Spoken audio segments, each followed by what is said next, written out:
Yo soy Melanie Yukari Monarresley y les voy a hablar sobre el monopolio de mercado de la venta de gasolina de Pemex, no la distribución. El monopolio es el mercado en el que una empresa es la única que ofrece un producto que carece de sustitutivos y que tiene un gran número de demandantes. Existen algunos productos determinados que, a pesar de que su precio aumente, sin problema los seguiremos consumiendo.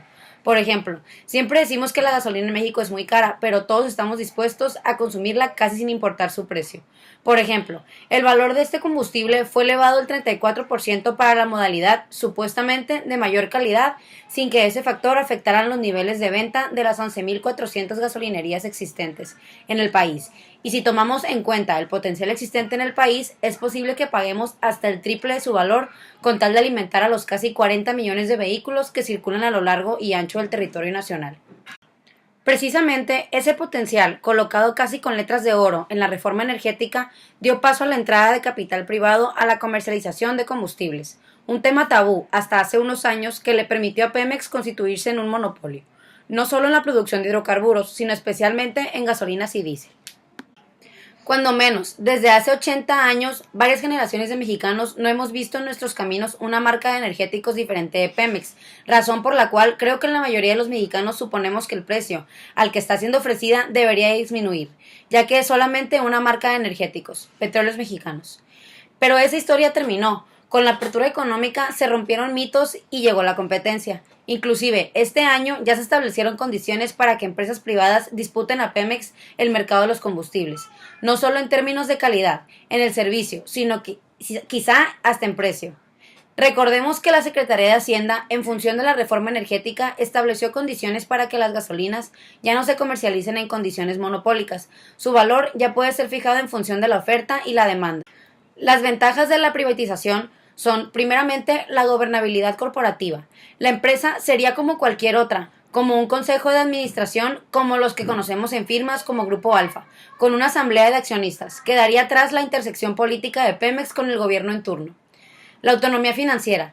La empresa tendría el mandato de ser rentable por sus propios fueros, de generar un EBITDA, Earnings Before Interests, Taxes, Depreciation and Amortization, robusto y creciente, de entregar dividendos, de realizar inversiones de capital que garanticen su viabilidad y de hacer inversiones en tesorería que le permitan contener la volatilidad de su industria. Flexibilidad. Tendría flexibilidad para mutar de propósitos estratégicos sin depender de cambios en el Congreso. La inversión en investigación y desarrollo es el camino para garantizar vida de largo plazo para una empresa en el sector energético y un gobierno federal más normal, porque de ser privada Pemex, el gobierno mexicano sería algo más consistente con el modelo de gobierno prevaleciente en países desarrollados. Las desventajas son que México no recibiría los recursos necesarios como para la salud, educación, infraestructura, sueldos de altos funcionarios, etc. Se considera que el país funciona gracias a los impuestos que paga Pemex. El gobierno ya no podría controlar el precio del petróleo ni de sus derivados. Se considera que el 80% de la economía mexicana viene del petróleo. Si no se tuviera, el país estará peor.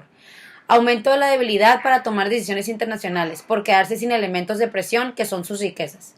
Las reservas petroleras se agotarán rápidamente y la oportunidad de empujar la productividad de nuestra economía se perdería. Se puede considerar que en el esquema de la economía de mercado, todos los países para poder ser competitivos tienen acceso internacional a precios similares del petróleo, pero son los impuestos nacionales los que encarecen, y cuando aplican subsidios, el precio final muestra las diferencias de precios de los combustibles.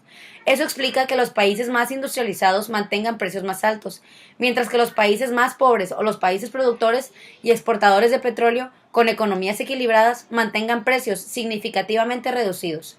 La excepción ha sido Estados Unidos, en donde el precio de la gasolina es bajo.